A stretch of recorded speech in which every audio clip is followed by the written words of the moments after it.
your main event. Introducing the hosts of Wrestling with Freddie, Jeff Dye, and Freddie Prinze Jr. Ladies and gentlemen, welcome back to a brand new episode of Wrestling with Friends. With me, as always, is my co-host, Mr. Jeff Dye. I'm Freddie Prinze Jr. Let's start the damn show. Jeff, how are you, sir? You're looking good. What you got up, a Dodgers brother? hat on. It's very respectful. Oh yeah. Hey, it's October. I can't be wearing the Mariners hat no more. I gotta pick a playoff team to rock. And I'm home in LA, back from Vegas, back from Pittsburgh, so I decided to put on the LA Dodgers hat. Las Vegas is one of my favorite cities in the world, not just this country. I friggin' love Vegas. I have family that even lives there, friends that have restaurants there. I love going. How did you like Las Vegas? Do you love Vegas, or is it dirty? Sometimes people say it feels dirty. I used to hate Vegas, and then I got some money, and I was like, oh, this makes sense. You've got to have money to spend. It's like, of course I hated it. I was like 21 years old, and I was broke, and I was staying in a hotel room with 7 other guys, and I was like, I don't really get it. It's like, yeah, you have to have some money to gamble. You have to have some money to go to these expensive shows. But Vegas is really awesome. I've also never stayed in downtown Vegas, like Fremont Street. Mm-hmm. So like this was a new experience of Vegas, and that was also great. It was cool. Do they take good care of you? Oh yeah, it was awesome. I was at a comedy festival called Skank Fest, which was awesome. You know, why do they call it Skank Fest? Well, there's a bunch of let me tell you, there's no skanks. It's just a bunch of guys. They call their fans skanks, but like there's no chicks. It was just a bunch of guys that look like wrestling fans who just were there to see comedy. But it was a really, really good time. I do want to give a shout out to Scott Thompson, Carrot Top.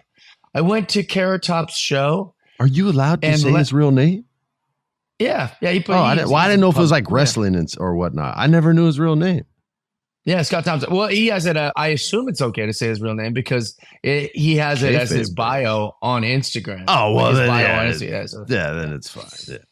Dude, let me just tell you, from top to bottom, one of the greatest comedy shows I've ever seen.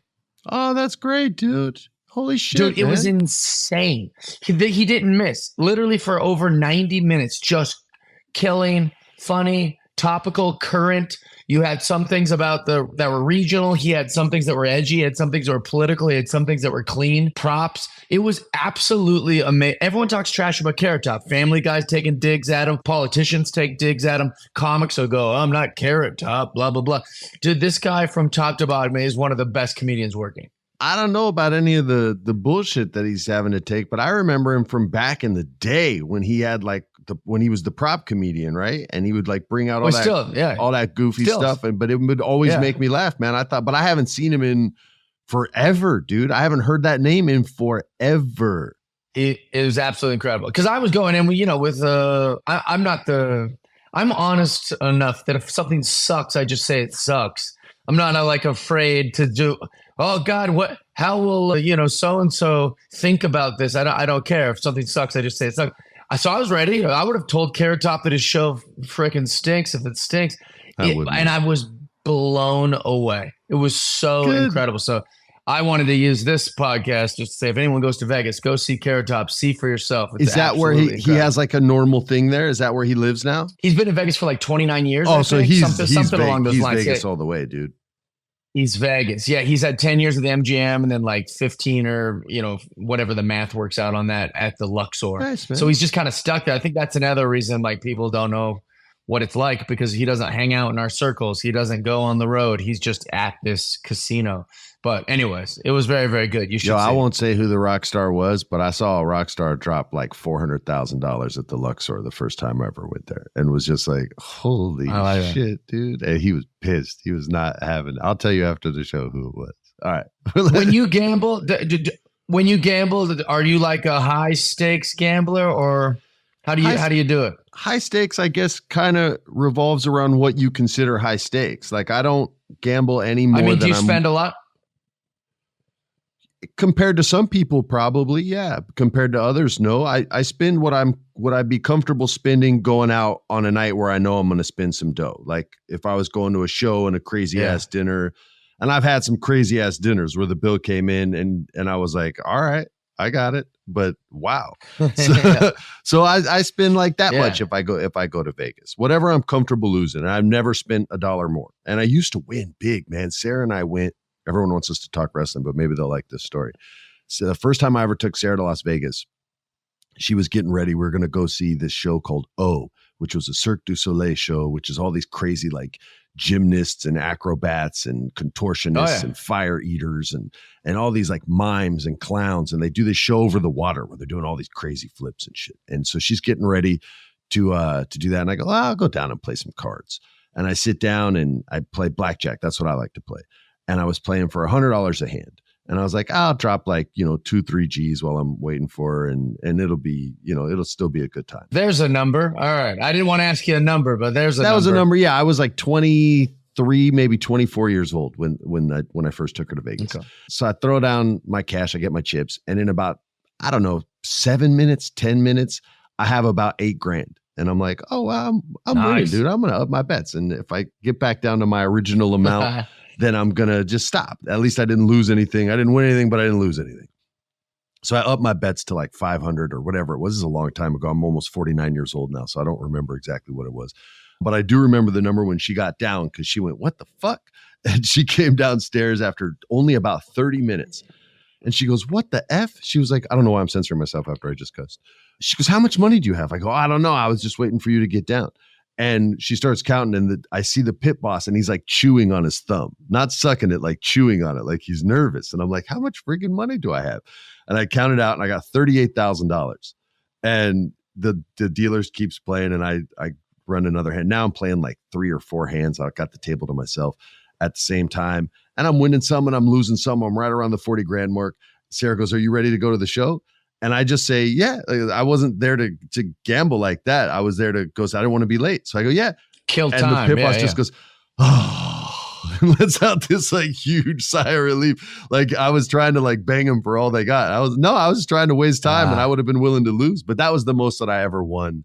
It was like 38,000, I think, when I left. And that was the most I ever won in Vegas. And I've never lost anywhere near that amount. So my number now is not that, but I've never lost. I'm not a big time gambler like Dana White or some crazy dude like that. Yeah, those guys will drop crazy amounts. And I hear on these podcasts like Bert Kreischer and Segura and Dana White, all these guys that go, oh yeah, like $100,000, I'm trying to win. And they're naming all these things. Let me tell you, when I was broke, like no money, I would spend like $100 at the tables and be like, all right, $100. If I win, that's good. And if I leave the 100, that's okay. I had a good time. And now it's been 20 something years. I've got some money. And guess what? $200 is how much I'll spend. That's good, man. That's about 200. That's all I got. 200's out. If I lost the 200, that's a wrap, Jack. I'm not doing it no more. I had a night where I just cashed it. All I had on me was 1,000 cash. And so I was just like, I'll just get all his chips and I'll play 25 a hand and it'll last a while. I lost all of it in like 6 minutes because I was like trying to double it when I would lose. And I was like, I'm done. Oh, fuck you guys. I'm out here. Peace. And that was, if I'm on a bad run, I don't try to just keep going. I let myself go. Yeah, that's when it's dangerous is when you go, I got to get it back. It's never a good idea.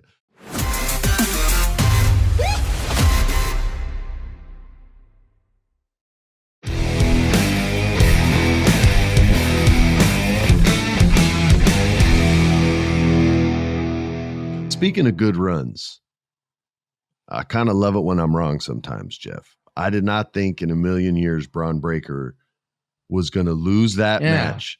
And main event Jey Uso, who I'm sure made Rikishi proud. As we said last week, Rikishi was very vocal. I hope they do the right thing. He must have known something, y'all. Listen to the man.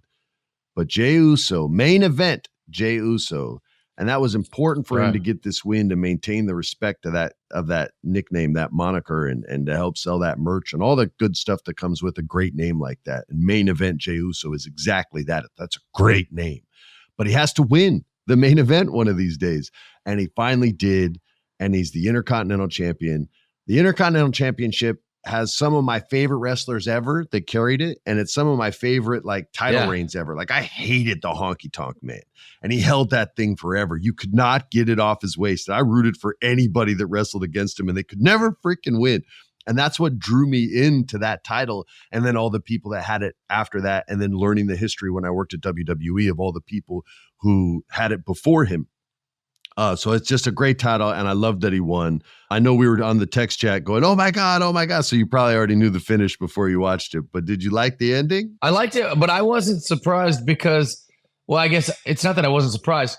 Either one of them would have been a surprise to me. Like, as far as like, how are they not going to let Main Event Jey win? I was 100%. And then I was also like, how are they? You're smarter than me then. I'm not smarter. No, because both, I had no clue. Like, neither one makes sense to me. Because you don't want Jey to lose, but you also don't want to immediately take it off of Braun Breaker. I mean, he has barely had the belt. He's going to have the better belt in a few months anyway, I guess. That's the only thing I can think, because all I'm hearing is love. You know, like how in a business, you know, like, you might not be crazy about, you might be like indifferent about someone, but they're just getting so much buzz that you feel the pressure to be like, oh, yeah, I think everybody like, I feel like, yeah. And Braun Breaker is that guy of the last like 6 months. Literally everyone is like, yeah, it's Braun Breaker, which is pretty exciting. And I agree. He seems to have all the things, including spray tan, baby. Yeah, he's got the. But I was shocked to see him lose, as shocked as I was if they would have had Jey lose. Really. So I would have been surprised either way, which makes me not smarter than you. I think Braun Breaker's real story starts in January when WWE is on Netflix and it's starting to go live on Netflix, which I can't wait for, because I can't ever watch these shows live. I have YouTube TV and I'm on the West Coast.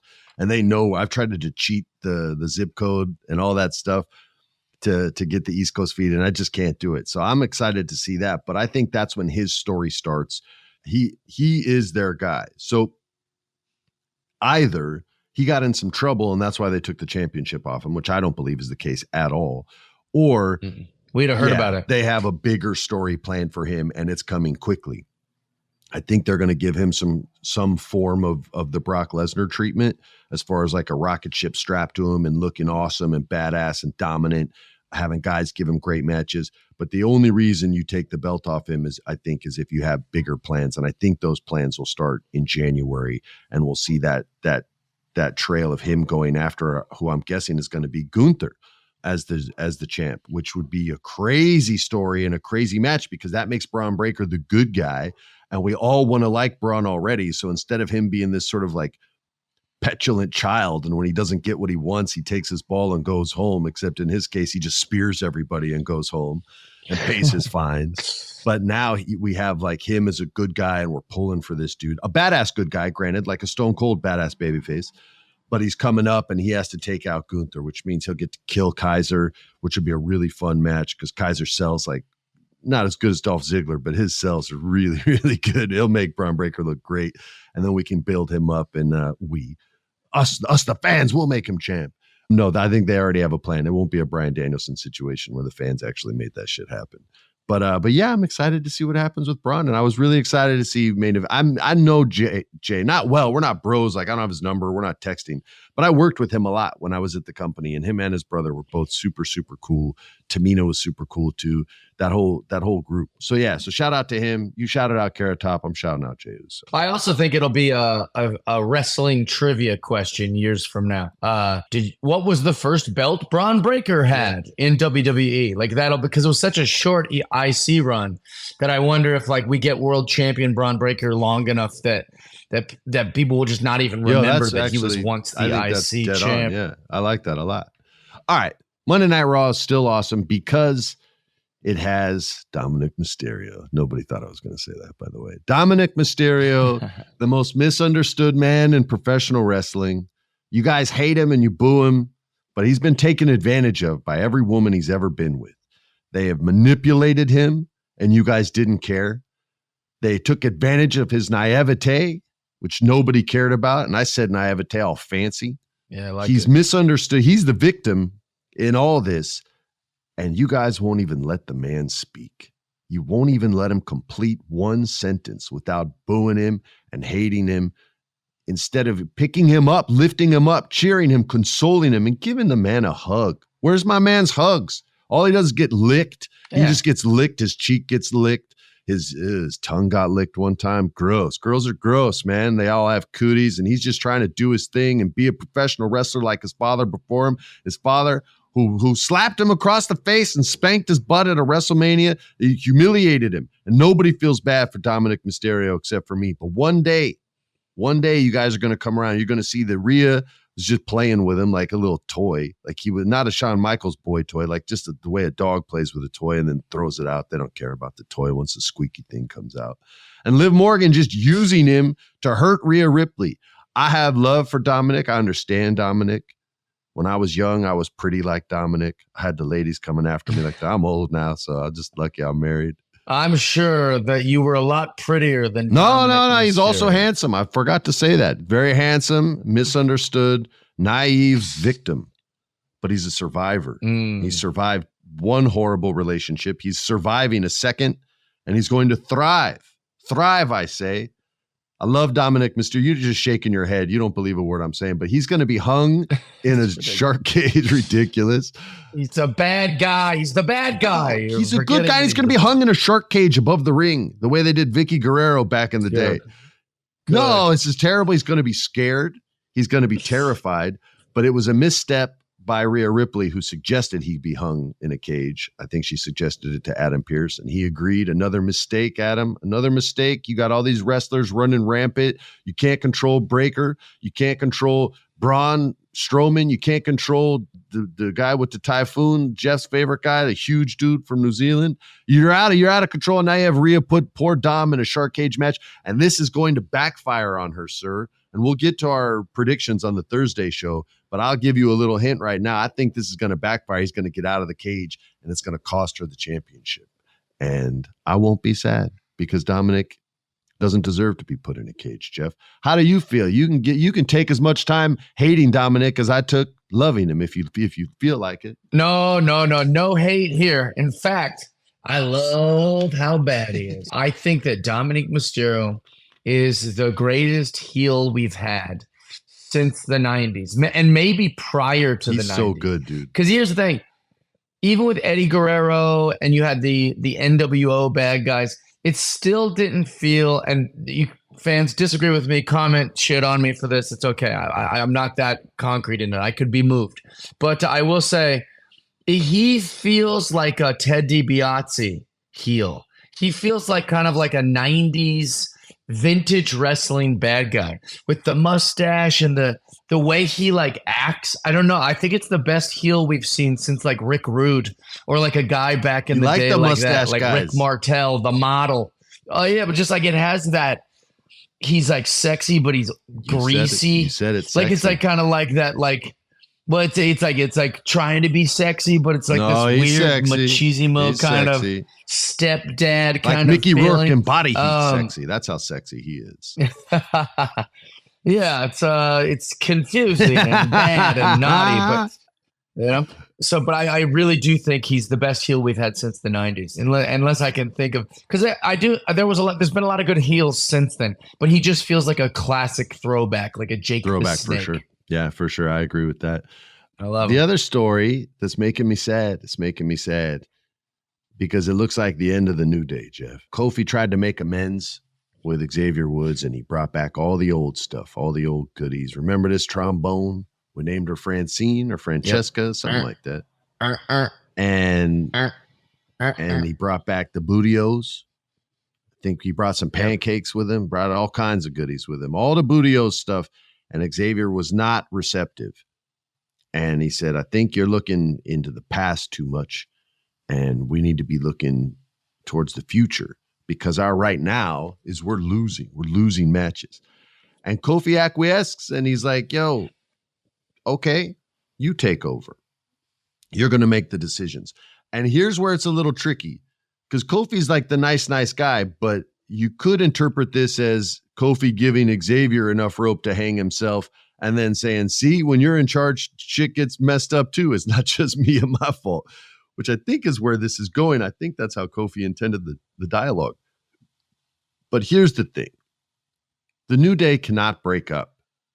All right. The Final Testament cannot have damaged them that much, which makes me think that Big E is coming back. because he's the only one that can save the new. I can't save him. If I showed up on Raw and was like, come on, guys, work this shit out. You guys are best friends. It might work for a night, but it's not going to last. They need Big E. They need the actual member of the New Day. I think this was the story they were trying to do with the other guy where he was getting replaced. And I think Big E was going to come in anyway, but he's healthy. I don't know if he's cleared to wrestle, but he could certainly be a part of the show, and he could come back and he could save the New Day from themselves and get them back on track. And maybe they get the tag team titles. Maybe Xavier gets his first championship, although there's not a title out there for him to get right now. He'd have to go to SmackDown and fight for the U.S. title. But who knows what could happen. But I think maybe there's a chance that Big E comes back, dude. What about you?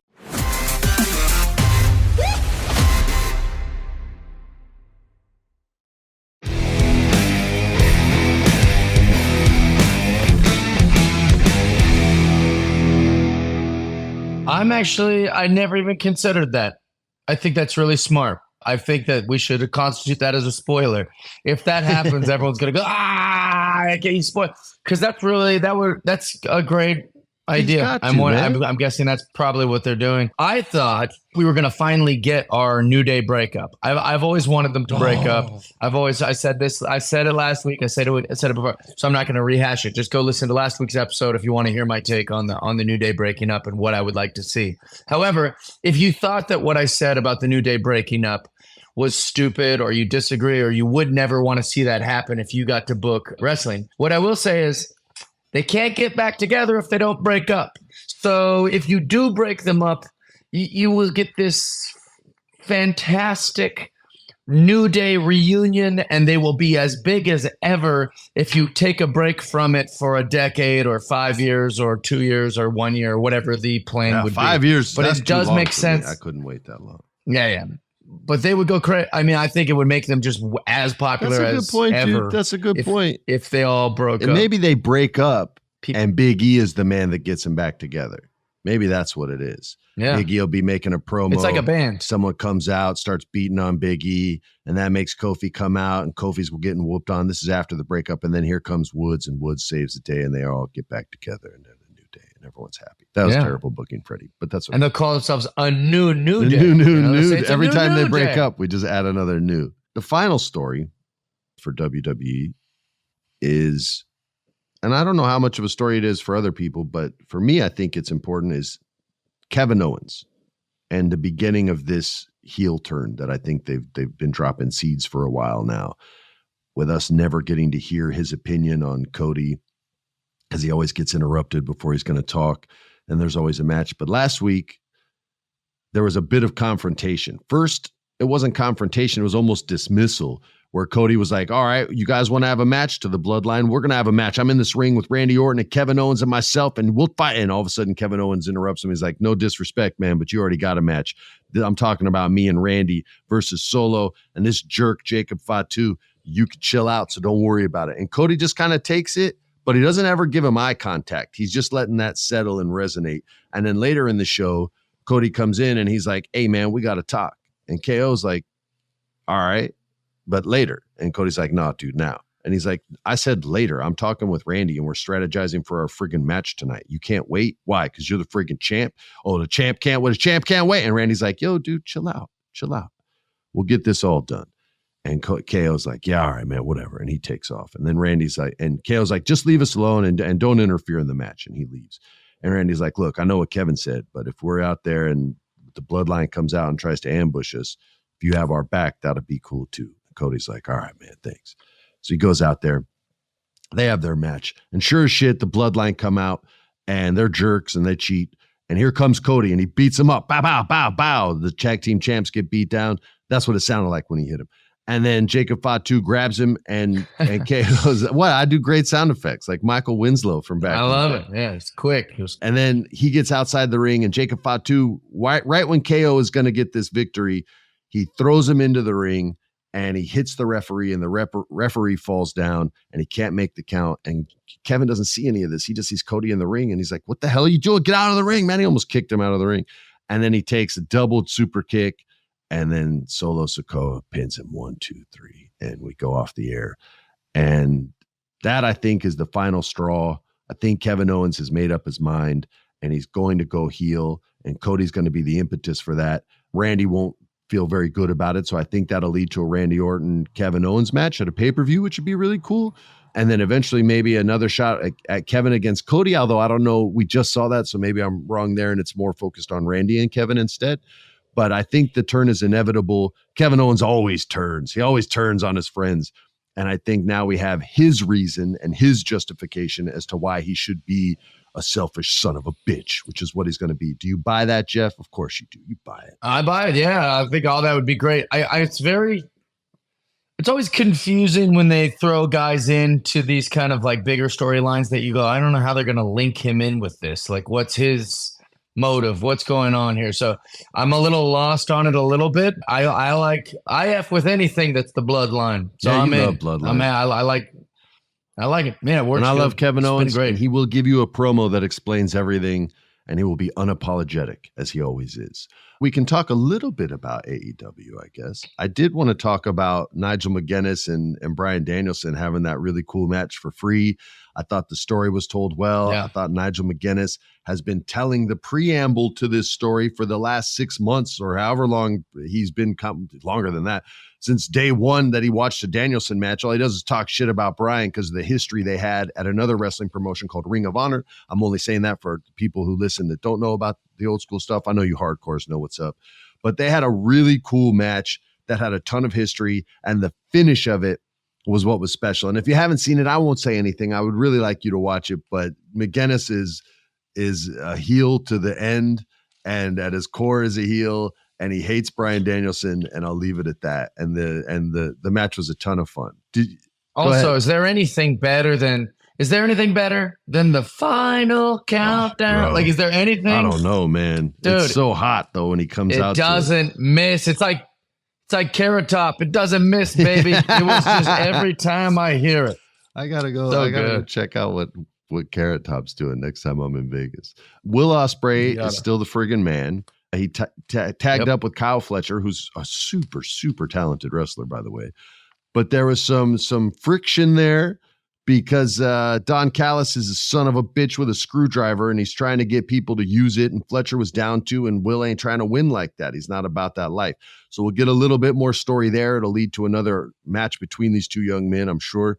And the first match they had was awesome. Awesome. And it'll be so much better for them to have a reason to fight than that last match they had where they had no reason to fight other than, hey, let's wrestle. And which is cool, but to get people to, in my opinion, to get asses in seats and to sell out arenas, people have to really care about the reason why, or they need at least a reason why that they can hate, just something that they can feel about. And I think this could be the impetus to a story like that, where you can go, okay, here's why I like this guy. Here's why I hate this guy. And I'm going to watch him wrestle. So hopefully they do something cool with that. Bryan Danielson got a little revenge on Moxley. It wasn't complete and total revenge, but he tried to choke him out and then got beat up by like 8 dudes. He doesn't care.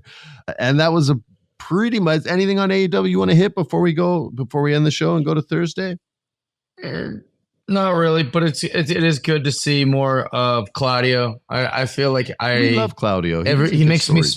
I know. Every time I see him on the screen, I get a little happy. So, I think everybody loves him, man. I finally learned how to say his name too. All right, you guys, stay tuned for Thursday. We're going to go over our picks for Bad Blood. So thank you guys. Oh, we have a listener review.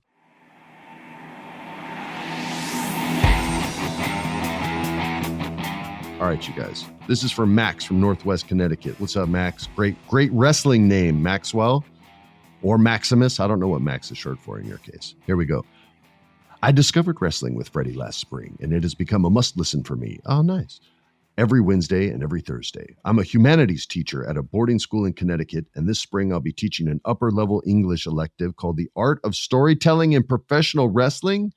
He still can't believe this class got approved. Cool. I can't either, and that's awesome. He said, thank you both for your fun and insightful show. Yo, Max, kick ass with that class, man. It's going to be all dudes, but it's going to be a lot of fun, and you guys are going to have a lot of fun with it, man. You guys stay tuned for Unsanctioned Thursdays. We'll do our Bad Blood prediction, hopefully make y'all some sweet cash on those apps that were illegal, but now they're legal because the government can make money on them now. Peace. This has been a production of iHeart's My Cultura Podcast Network. For more podcasts from iHeartRadio, visit the iHeartRadio app, Apple Podcasts, or wherever you listen to your favorite shows.